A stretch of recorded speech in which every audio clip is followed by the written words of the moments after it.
आता मला सांगा, या महाराष्ट्रातल्या 14 कोटी जनतेपैकी कुणाला विचारा, वक्फ बोर्डाचा सुधारणा विधेयक कशा करताय? तर या ठिकाणी ज्या पद्धतीने वक्फ बोर्डाने हिंदुत्ववादी लोकांवर अन्याय केला, हिंदुत्ववादी नागरिकाच्या जमिनी लाटल्या आहे, अनेक धार्मिक संस्थानाच्या जमिनी लाटल्या आहे वक्फ बोर्डाने.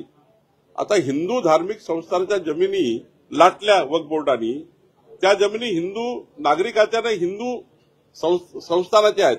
मग कसा हिंदुत्वाचा संबंध येत नाहीये? वक्फ बोर्डाने मनमानी केली. हिंदुत्व म्हणजे मराठी माणसाच्या अनेक जमिनी लाटल्या, अनेक त्या ठिकाणी जे मुस्लिम लोकांच्या जमिनी आहेत त्या सोडून हिंदू समाजाच्या जमिनी लाटण्याचं काम वक्फ बोर्डाने केलं. आणि म्हणून मला असं वाटतं, संजय राऊत सध्या आता त्यांच्या बोलण्यावरून दिसत आहे, मला माहित नाही सभागृहात काय होतं, सध्या त्यांच्या भूमिकेवर दिसत आहे ते सुधारणा विधेयकाच्या, वक्फ बोर्डाच्या सुधारणा विधेयकाच्या विरोधात मतदान करेल असं वाटतं आहे. पण जर त्यांनी सुधारणा विधेयकाच्या बाजूला मतदान केलं तर मला असं वाटतं मग त्यांच्याबद्दलचा काही थोडी बोलायला जागा उरेल. सूत्रांकडून जी माहिती कळते की एकंदरीतच महापालिकेच्या निवडणुकीच्या पार्श्वभूमीवर ठाकरे गट आज वॉकआउट करू शकतो, विरोधात मतदान केल्यामुळे कुठेतरी हिंदू मतं दुरावू शकतात म्हणून. नाही, वॉकआउट करणं म्हणजे वक्फ बोर्डाच्या सुधारणा विधेयकाच्या विरोधात मतदान करणं आहे. वॉकआउट करणं म्हणजे काय? तुम्ही वक्फ बोर्डाच्या सुधारणा विधेयकाच्या विरोधात मतदान करता असा अर्थ आहे. वॉकआउट करायचं नाही आणि मतदान करायचं विधेयकाच्या बाजूने, तरच खरं हिंदू हृदय सम्राट बाळासाहेब ठाकरे यांचे विचार जपले उद्धवजींनी असा अर्थ होतो. फडणवीस साहेबांनी एक निर्णय काल घेतला की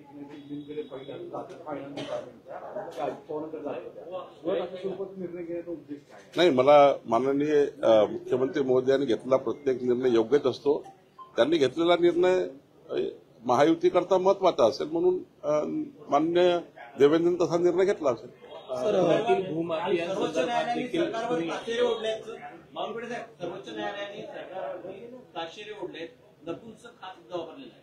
काय? सर्वोच्च न्यायालयाने महाराष्ट्र सरकारवर ताशेरे ओढलेले आहेत, त्यांनी नपुंसक असा तुम्हाला बघावं लागेल काय ताशेरे ओढले.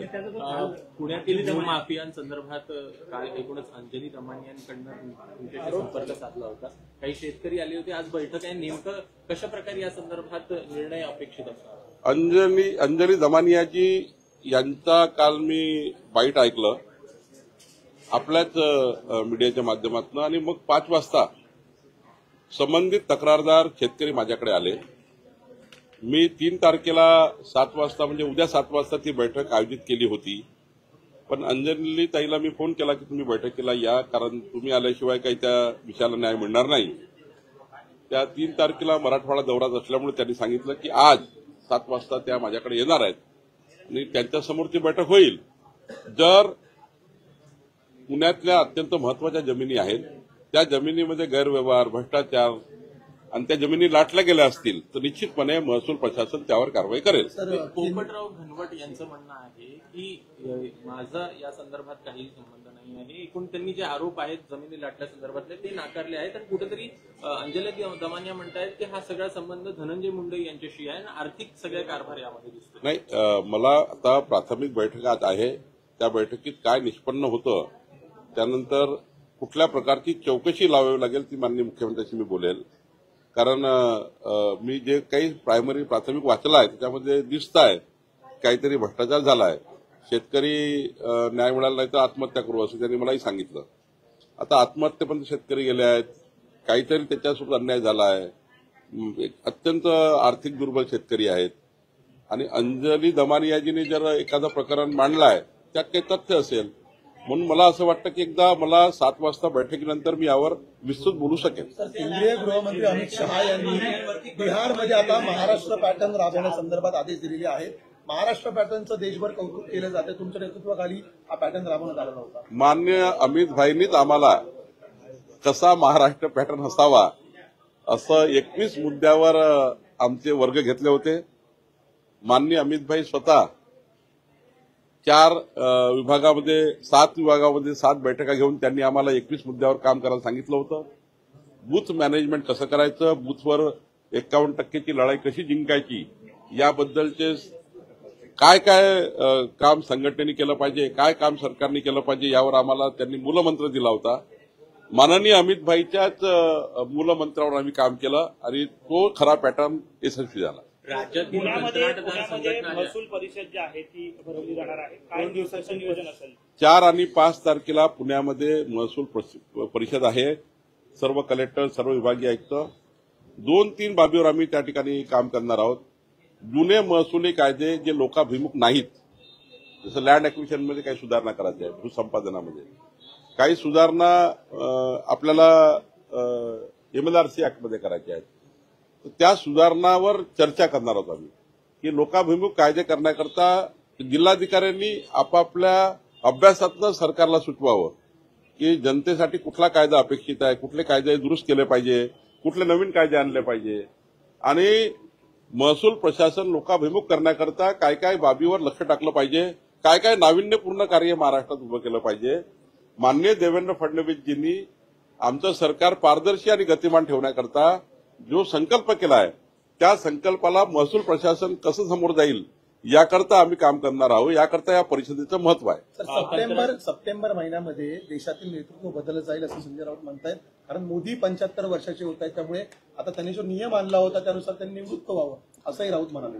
मी कालच सांगितलं आहे की संजय राऊतांना कावीळ झाला आहे भाजपाच्या भूमिकेचा. माननीय मोदीजींचं नाव घेतलं का त्यांना पंडुरोग होतो आणि हा पंडुरोग दुरुस्त होऊ शकत नाही. त्यांना तो पंडुरोग झाला आहे. त्यांनी समजून घेतलं पाहिजे की देशाचे पंतप्रधान 140 कोटी जनता ठरवते. मोदीजींना 2029 पर्यंत देशाने पंतप्रधान निवडला आहे आणि पुढच्या काळात 2029ला सुद्धा माननीय मोदींच्या नेतृत्वामध्ये खऱ्या अर्थाने भारत समोर जाणार आहे. विकसित भारताचा संकल्प मोदीजींनी केला आहे. 2047चा विकसित भारताचा संकल्प मोदीजींनी केला आहे आणि मोदीजींच्या नेतृत्वामध्ये भारत पुढे जाणार आहे.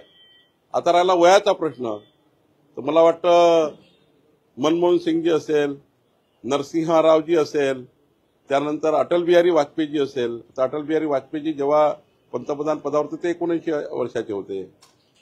मला वाटतं मनमोहन सिंगजी 81 वर्षापर्यंत होते. 83 पर्यंत मोरारजी देसाई होते. तर यांचा जरा संजय राऊत, मी म्हटलं ना संजय राऊतला विस्मृती झाली आहे ना, तो कावीळपेक्षा एक पंडुरोग होतो त्याच्यामुळे झाली आहे.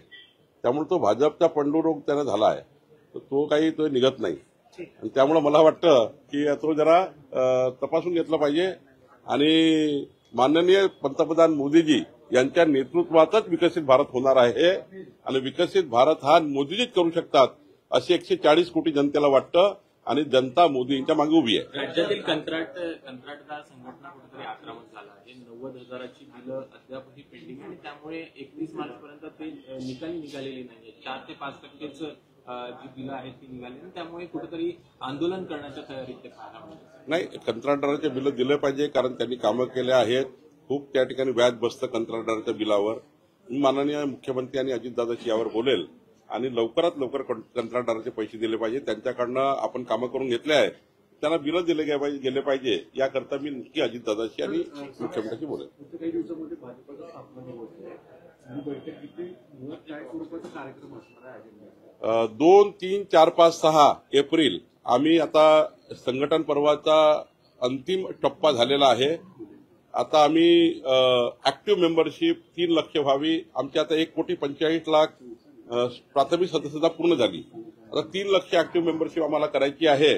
मंडळाच्या अध्यक्षाच्या निवडी करायच्या आहेत, जिल्हाध्यक्षाच्या निवडी करायच्या आहे आणि 6 एप्रिलला माननीय देवेंद्र फडणवीसजी राज्यातल्या 10 लाख कार्यकर्त्यांसोबत ऑनलाईन एक कार्यक्रम करणार आहेत, ज्याच्यातनं भारतीय जनता पार्टीची स्थापना, येणारे दिवस, येणारा काळ, सरकार आणि संघटनेचा समन्वय या विषयावर माननीय देवेंद्रजी मार्गदर्शन करणार आहे.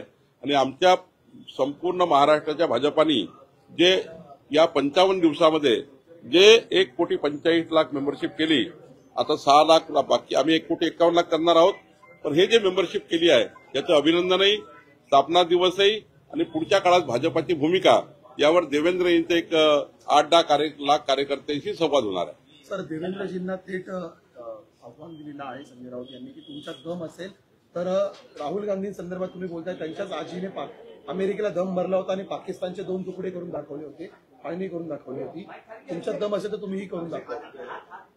संजय राऊत काय बोलतात मी सांगितलं ना, त्यांना फार मोठा आजार आहे.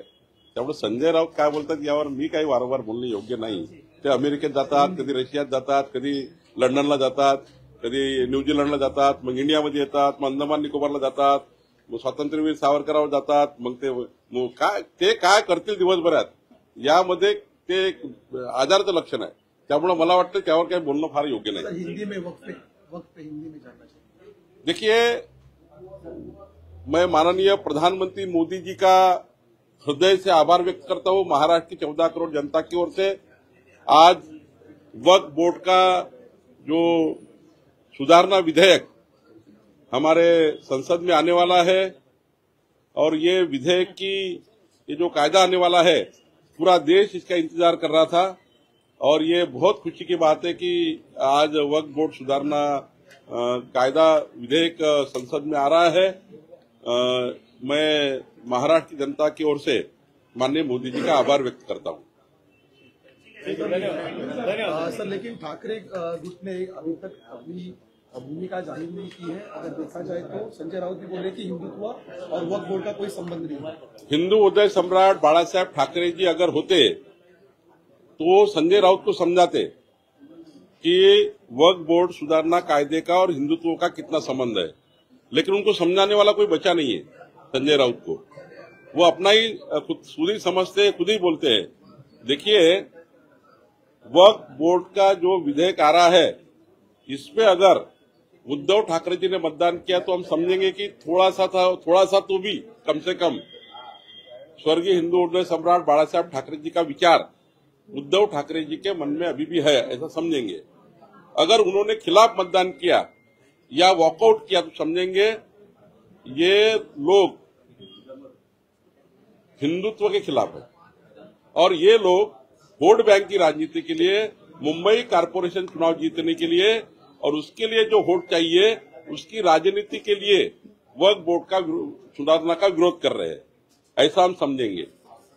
और वक्फ बोर्ड सुधारना विधेयक का विरोध किया उद्धव ठाकरे जी के लोगों ने, तो मैं आपको दावे के साथ कहता हूं, आज मुझे 4-5 एसएमएस आए हुए हैं. उद्धव ठाकरे की पूरे नीचे के लोग शिवसेना ये छोड़ देंगे उद्धव ठाकरे को. पूरी शिवसेना खाली हो जाएंगी, उनकी बची हुई शिवसेना पूरी खाली हो जाएगी. मेरे दावे से लिख लो, क्योंकि मुझे 4-5 एसएमएस आए कि हमको पार्टी में प्रवेश करना है बीजेपी में, क्योंकि उद्धव ठाकरे जी का ये रवैया अगर रहेगा हम नहीं उनके साथ रहेंगे तो पूरी शिवसेना खाली हो जाएंगी उनकी बची हुई. तो उद्धव ठाकरे जी ने अपने कार्यकर्ता के मन में क्या ये जांच लेना चाहिए. शाखा वाला क्या बोलता है, उनका तालुका प्रमुख क्या बोलता है, उनका जिला प्रमुख क्या बोलता है, सबके मन में है. उद्धव ठाकरे के साथ जितने लोग हैं, 2 लोग छोड़ के, सबके मन में है. उद्धव जी और संजय राउत के छोड़ के सब मन में, अंदर में, मन में. उनके विधायकों को पूछो अंदर से मन में क्या है, वो बाहर से बोलेंगे, अंदर मन से निकालो कि वो बोलेंगे कि वो वक्फ बोर्ड का सपोर्ट करना चाहिए सुधारना विधेयक का. ये सारे लोग बोलेंगे उद्धव ठाकरे की तरफ के. सिर्फ 2 लोग बोलेंगे कि नहीं चाहिए, नहीं करेंगे. हम देखते हैं अभी हाउस में क्या होता है, हाउस का इंतजार करेंगे. उन्होंने कहा है कि हम लोकसभा में देखेंगे क्या करेंगे हम. तो मुझे लगता है वॉकआउट किया तो भी उन्होंने खिलाफ किया है और खिलाफ मतदान किया तो उजागर हो जाएगा. देखेंगे आगे क्या होता है.